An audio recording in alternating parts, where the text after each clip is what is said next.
G'day guys, welcome back to In My Shed. I'm BC. Today is a bit of a jumbled presentation. Part of it is I'm checking my audio and then I've got things actually working. And I'm also waiting for two major jobs to come in, so I'm in between work. So I thought I'd show you what I've actually got in the shop in the way of tool and cutter grinder accessories. And this is something I hear very often from a lot of people. It's too hard. You can't get these things together, they're difficult to make. BS to all of that. A lot of the accuracy is in your imagination, not in the actual use of the job. And there are a lot of simple items that you can build up to or up from. And what I'll do is I'll show you the loose items are associated with machines, and then we'll go around machine by machine and show what accessories we have with that. So I'll bring you in a little bit closer so you, instead of looking at me, you're looking at this. And we'll go from the simplest of drill grinding jigs, something that was issued to the US Army to put on their Hummers, their maintenance vehicles, what can be used for larger tape machine drills, and I'll bring in the lookalike Clarkson attachment that I've built. So you'll have a little bit of an idea of tool and cutter accessories, and if you want anything explained a little bit further in depth or a better look at some of the accessories, I don't mind, but don't ask me for a detailed drawing. That's not what I'm really here for. I'm here to stimulate you to get you to do something. Okay, we'll bring them in a bit closer and have a look.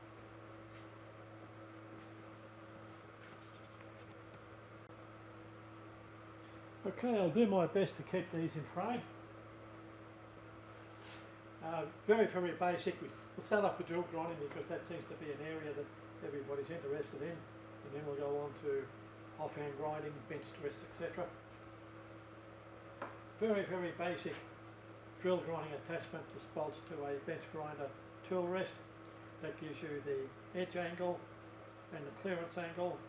You can use it for 4-facet or for conical grinds, and if you can't build that, you shouldn't be in the hobby.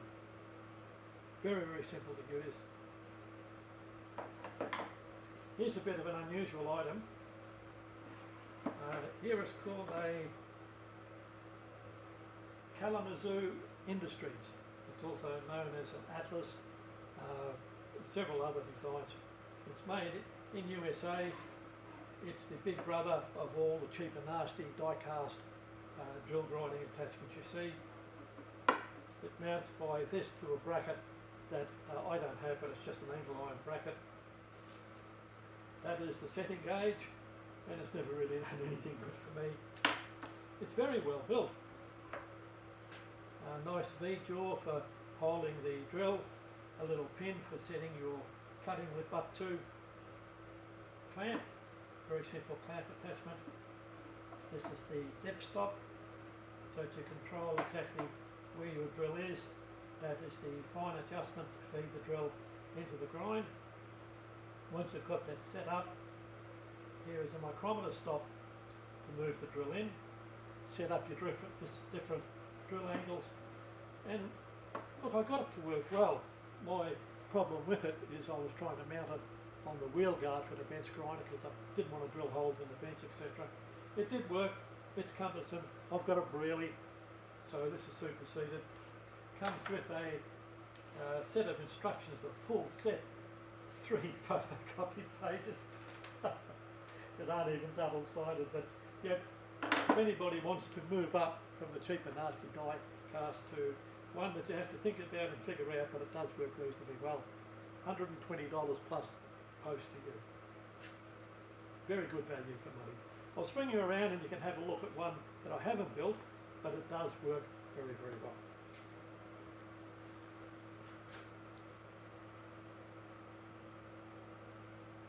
Okay, this attachment came with my Servian tool and cutter grinder, and I'll give you a few pointers on it and try not to get in the way, although that's not going to be really easy. It mounted on the tool and cutter grinder that I've got the former leaf grinder attachment on, and it is the big brother of the one I just showed. Very, very well made. I've got to say, this is built in Spain, I think. Everything is cast. It has a few adjustments. You can rotate the upper body to the pivot pin, and you can change that just a little bit, but that takes away the heel of the land when you're grinding bigger drills. You can change the projection of the drill, and that is how far it protrudes past the pivot for the different diameters, and it's marked off in diameters on the side of the sliding body there. It's quite reasonable to use. It has a micrometer adjustment at the end of the handle to infeed the drill, and here is something I come up with, and it's good knowledge for you guys. The very first drill I ground with it for convenience, and I didn't have all of this under here, you'll understand why.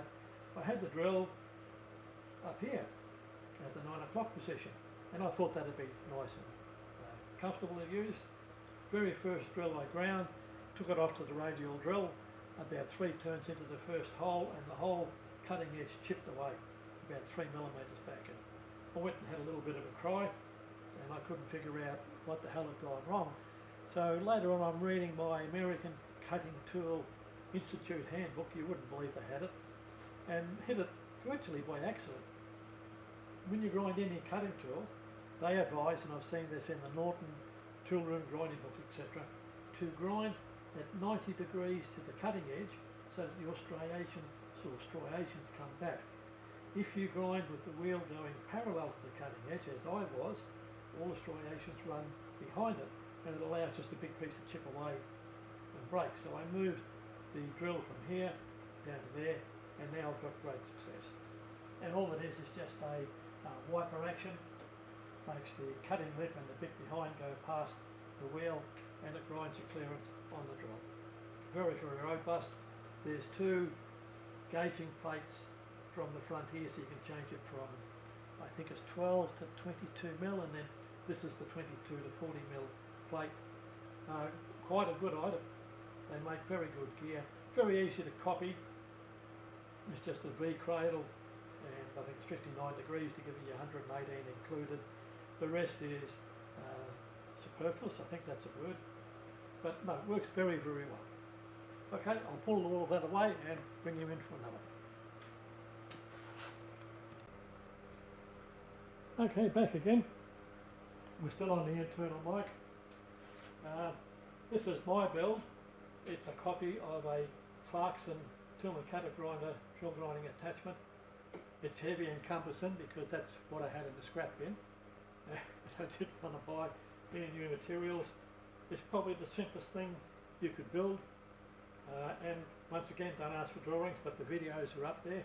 You can see how it all works. The drill bit extends out the front of the tool. When this body is horizontal, the axis and the body are separated by a 20-degree angle, and as you change the attitude, if you like, of the grinder, the tool in front of the chuck travels an elliptical path. I think that's right, elliptical, and that creates the clearance behind the land. The amount of projection past the point of coincidence controls the amount of clearance, and indexing is quite simple. At the back is just 4 slots in an indexing body and a little dog on top that drops down, locks into there. Works very well. The main body, look, when it's not tight, swivels around on the base, so that's very adaptable. And I've had a lot of questions, how do you hold the small drills? And I really thought about that and worked at it hard for a while, and I'm looking through the catalogue for MG Productions, and I come across an ER11 chuck, which will hold up to, I think it's 1/4 inch, 6.35 millimetre, on a 16mm shank that will fit inside a 16mm collet. And this chuck, bingo, job's well done. That worked out quite well. Now this was only $111, I think, with a full set of collets from 1.5mm up to 6.5. There's about 7 or 8 collets. Like that is cheap as chips. But when you come down to grinding small drills like this, it's more a case of having your hearing aid in than good eyesight, because you have to find out when it touches off. You're only looking at taking 1.5 thou or 2 thou off the end of something that's 35 thou diameter. So good hearing is a good assistance to find out when it touches off. And also, in a box of parts that I bought, lucky me, I've got the smaller version. I think that goes up to about 3.2mm. It's part of a grinding spindle out of an internal grinder at some stage. I don't know what, but it takes the same style of collet. So now I might be able to get some micro collets down to about 1mm, or it may be even less, but we'll see how that goes. Now that's quite a good item. Also, this is quite an adaptable machine. It also comes with a cam plate on the side of it. And now you're scratching your head, what the hell is a cam plate for? Well, this is what Clarkson used to grind countersinks and taps. As you rotate the attachment, you've got to have a bit of slop here. This causes the spindle to pull back and then go over the end of the cam and go back in again. And if you have one screw for each flute on the tool, you can do 3 flute, 4 flute, countersinks and taps, anything that's shaft mountable in the collet joint. One thing that I do have to finish on this is a lock for the spindle, or as I did before, put a little machinist jack under it to set it horizontal for when you're using this attachment. But that is quite a worthwhile build, about 3 weekends I think. That worked out quite well. Right, move on to another one. This is what I use for 4-facet grinding larger drills, and I have had reasonable success with it. Once again, it's just a weekend's worth of work. Bit of angle iron to cradle the drill bit in. The secret to my version is a slot there for a brass button and a slot there. I use this front slot for smaller drills up to about 22mm, and then the longer slot there to locate drills up to about 50mm. I haven't had anything bigger to grind. And at the back is just a piece of pipe that saddles a slug of steel that I V'd to fit in the angle line, and I have yet to drill and tap that for a fine thread screw to adjust the in feed. But the primary and secondary angles are very easily adjusted. I just put a magnetic clino up on top. Don't be sucked in by the guy that built the improved version, where he's got about that much protrusion in front of the pivot that allows all the force to shake like hell on the front. With the version that's closed up like that, all the force goes straight down to the table via the base, and you don't get that chatter problem. Well, that's the first part of it. I'm off for lunch. I'll see you later. Okay fellas, we're back again, and not to forget offhand grinding. This is a 12-inch disc sander that is meant for timber. It only runs at half the speed for grinding steel or tools, but it still does an acceptable job. That's just an 80 grit aluminium oxide cloth back disc that's glued on there about 7 or 8 years ago, and it still works very well. One little tip, as you can see there, for grinding high-speed steel tools, it always pays if you've got the tool in a tool holder. That saves a lot of burnt fingers, and being a much longer handle, it gives you the ability to line the tool up to the correct angle just that little bit easier. So I use this occasionally just to touch up a tool, and the table did originally come with a little mitering square on it that somebody needed a lot more than me, and the table does tilt, but it's a pain in the ass to tilt it, so I just don't do that too often. Okay, on to the next grinder.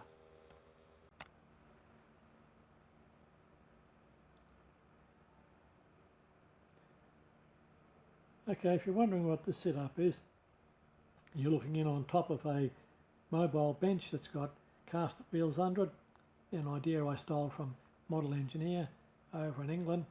And if I want to do any heavy fettling, or I want to keep the grinding dust off my machine tools, I just wheel it outside, which is a really good point here. Okay, the grinder we're zooming in on is an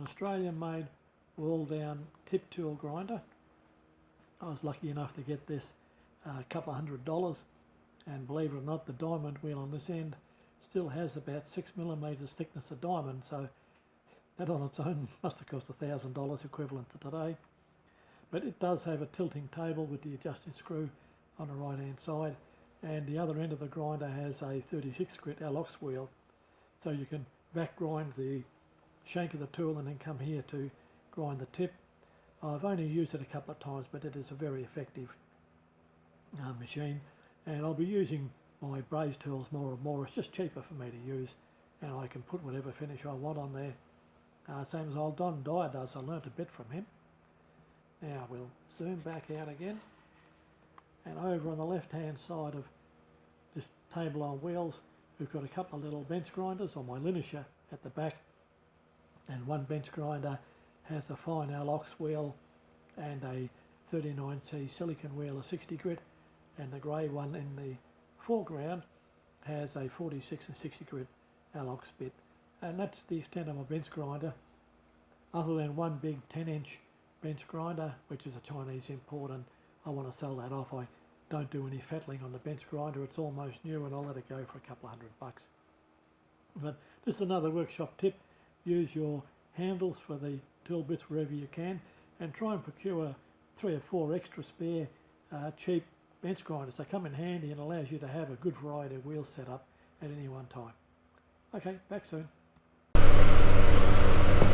Okay guys, we're going back to the Rode shotgun mic, and I've also set up my B-roll audio recorder, so if the audio goes up the crap we can try and do a voiceover. Just some more accessories I've got.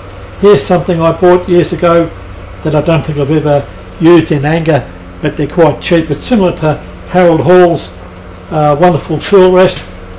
You have a couple of these quick adjust levers, one at the back for tilting, and this one is for the table. It's also got a sliding miter gauge on the top, just marked off roughly in 45, 30 and 0 degrees. For the money, if you're not really comfortable offhand grinding tools where you're just starting up, 40, 50 bucks, whatever, I think they're quite good. And also you can set them up on your bench just in front of the bench grinder. If you bolt them permanently like I do with some quick action vice grips, you can go around to the side of the wheel that you should never dress or grind on unless you're very careful. Very, very good attachment. So this is the sort of thing you keep your eye open for. You'll see it for one job, and then a year or so later you say, I know what I can do this next job with.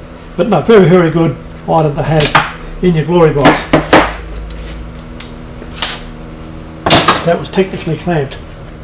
This is a very old professional tap grinding attachment. I did a video with it just a few weeks ago.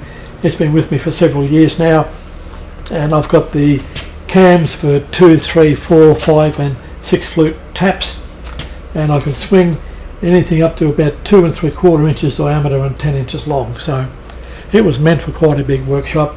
Quite a good item. Very, very happy with the little bit of work I've done with it. The only problem has been all the poo amalgamating around the pivot mechanism in the back here, and has stopped it retracting under the spring. But no, that's been quite a good serviceable item. Now, little handheld tools, you can never have enough of them. For instance, that's an old hole saw extension shaft. I cut the end of it off, and now I've got something to hold the bigger hole saws with when I'm sharpening them on the gulleting wheel. Absolutely dead simple. For small tool holding, care of Mike Roscoe, thank you Mike. A little finger plate with a V-block for holding small tools. I do have other V-blocks. And also a little tool maker's clamp with a very small V in the middle. And you do occasionally want to knock something off a small tool. And of course, dressing tools. If all else fails, get the right thing. Single point diamond dresser in a cheap Asian look-alike should cost you about $70, and they're worth every cent if you've got a grinding wheel with all valleys and hills in it that you want to dress out. They're very, very good at that. They do leave a very open structure wheel that is highly aggressive, and that is really their only drawback. and a DS1 dressing stick from Norton. Now they retail for about $14 or $15. I think I've got 3 or 4 of them here. Not that you go through them, but I just misplaced a bloody thing, so I used to take another one off the shelf and use it. Okay, I'll bring you back when I've got some more to show.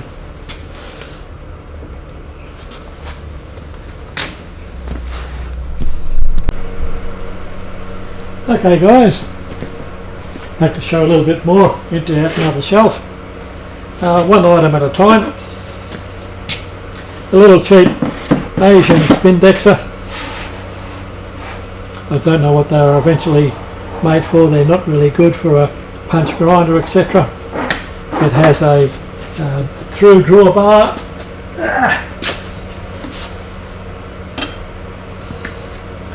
And a 5C collet goes in the front there.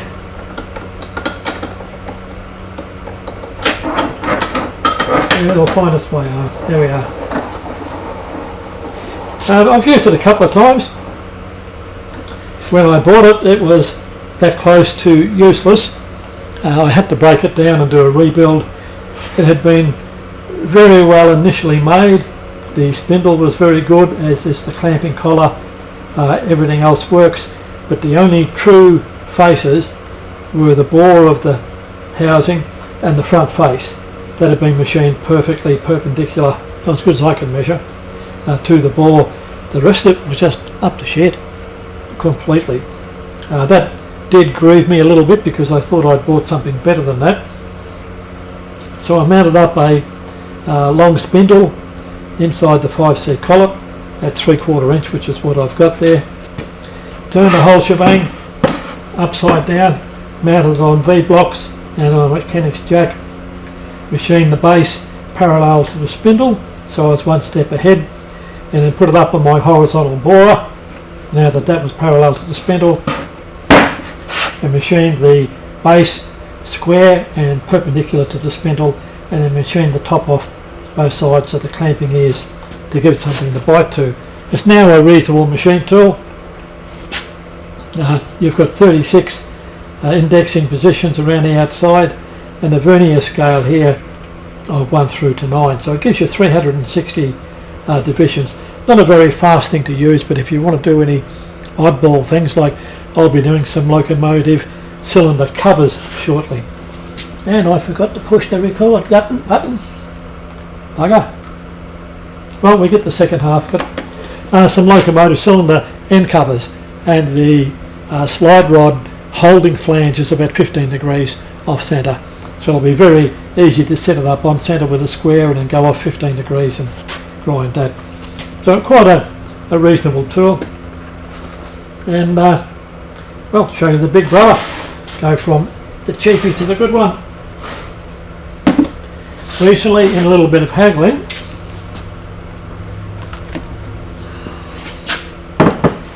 I want something I have always coveted. Not that I know much about using it, but it's a Hurrick Master Grind Size O. It's a little baby one. Beautifully made.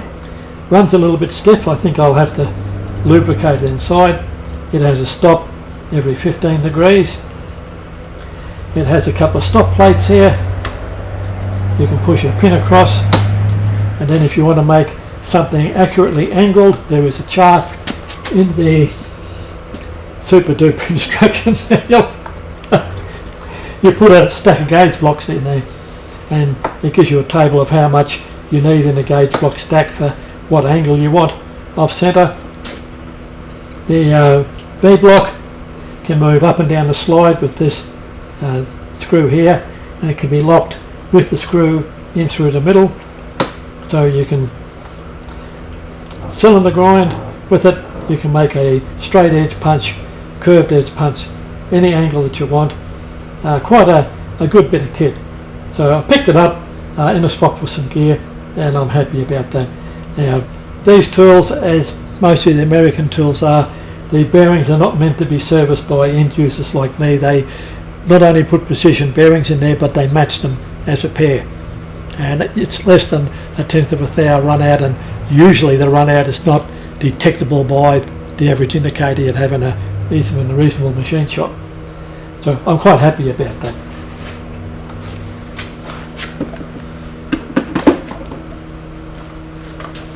Another piece of USA history, and this took me a long time to find. It's a Starrett cutter clearance gauge. So a little bit complicated to show you how to use it over the internet, but yeah, very nice piece of equipment, and I think this has had only very light use. It's in excellent condition. I was very happy to get that, and I actually picked it up reasonably cheap, which was a surprise. I'll figure out how to do that in a later life. Some other gear. This is what's left of a Chaser resharpening jig. I had the earlier model where the body was placed in several different positions in the holder to get your clearance angles. This is the later one where it pivots in the vise. And I don't have a set of Chasers, but a good mate of mine has several sets, and he's got a little number 2 Ward turret lathe he's going to be using, so he got that good grinder. But that's a nice adaptable base for grinding at set angles off a scale. Here's a firm I've come to support quite a bit. It's MG Productions, or MG Products, down in Melbourne, or a suburb of Melbourne. A little tool room grinding vise. I think it cost me about $89 delivered. And when it got here, it's in reasonable condition. It was tapped in one spot for a vise stop. Quite happy with that. It's got the mounting slots in the side. Very good value for money.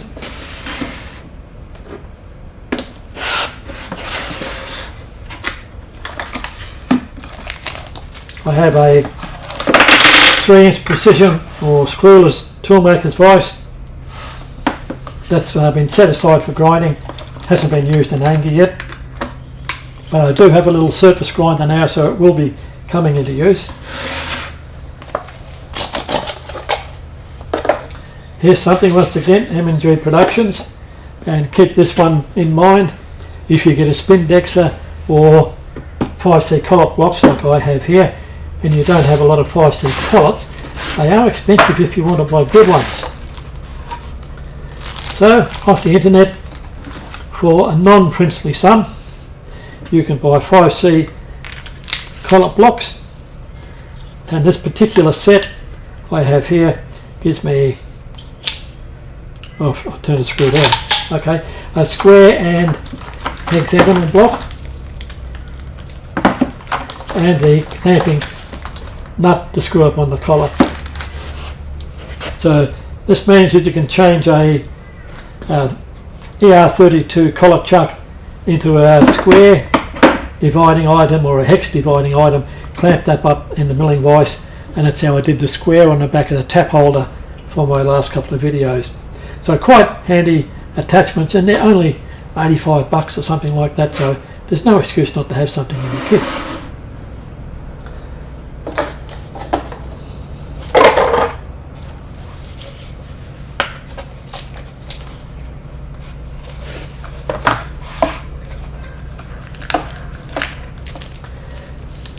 Here's a little angle setup tool, very small, similar sort of price, and I don't know that I'll ever get to use it, but it's here if I do. It's V, the V is relieved in the bottom, so you can hold a lot of smaller items with it. If I do some very technical insert grinding or whatever, it might be useful there.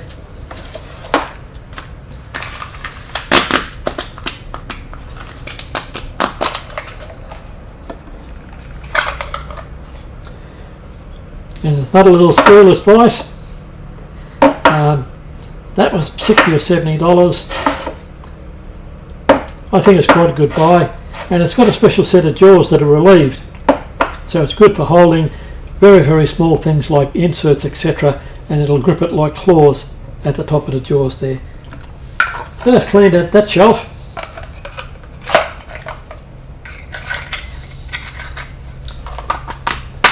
I'll make a bit of room on top of the table, bring you out some more.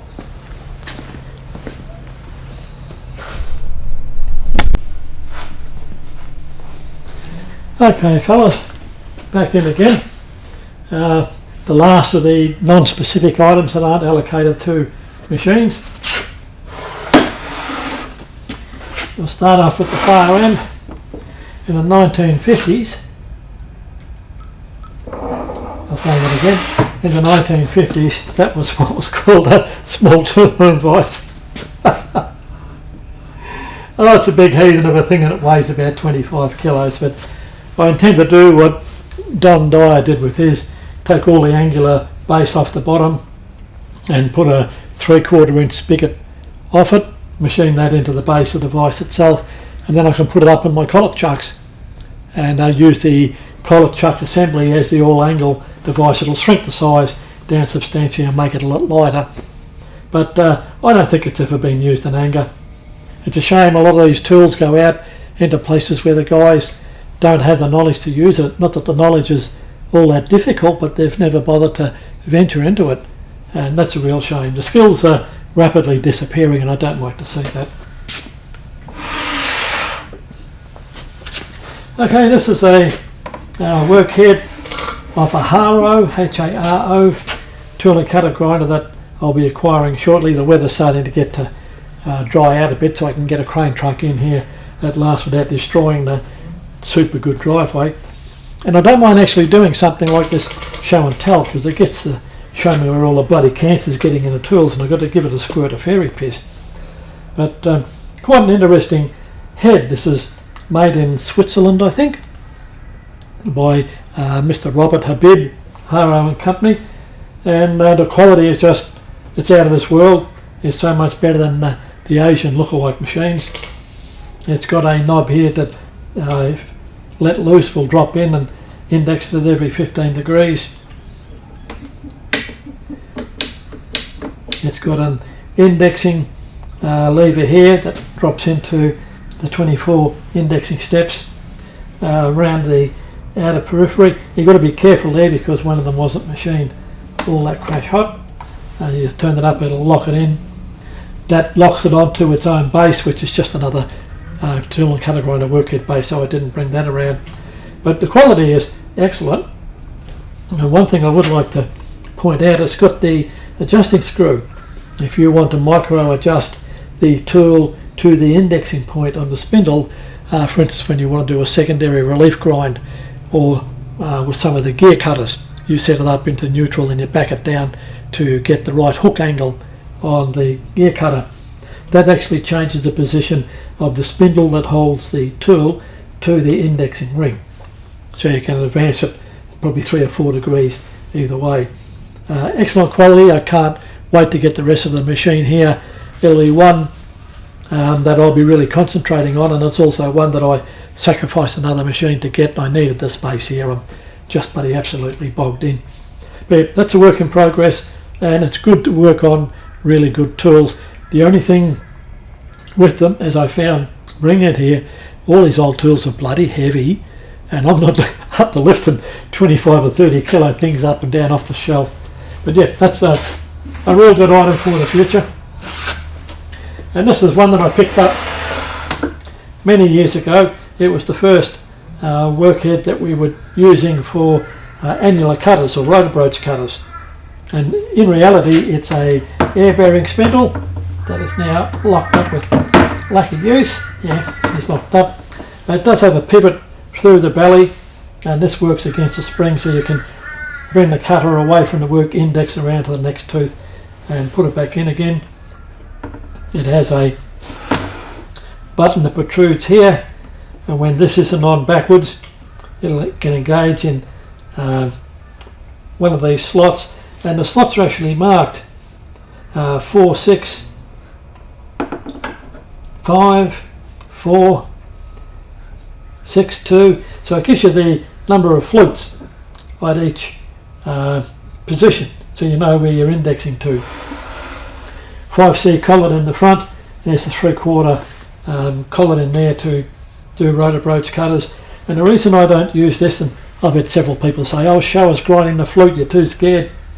All of the gear off the front of this is sitting up on the workhead I use for annular cutters or rotor broach cutters, and I've said before I'm just not into breaking down one setup to put it back up again because I've got a job tomorrow.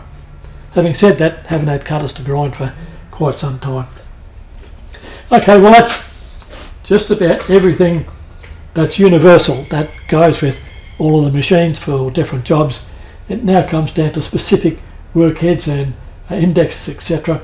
I'm getting a little bit knackered, so to make sure I'm not doing another hour's video with bad audio that I've got to transcribe off the audio recorder, I'll give it a miss right now and bring you back in maybe tomorrow.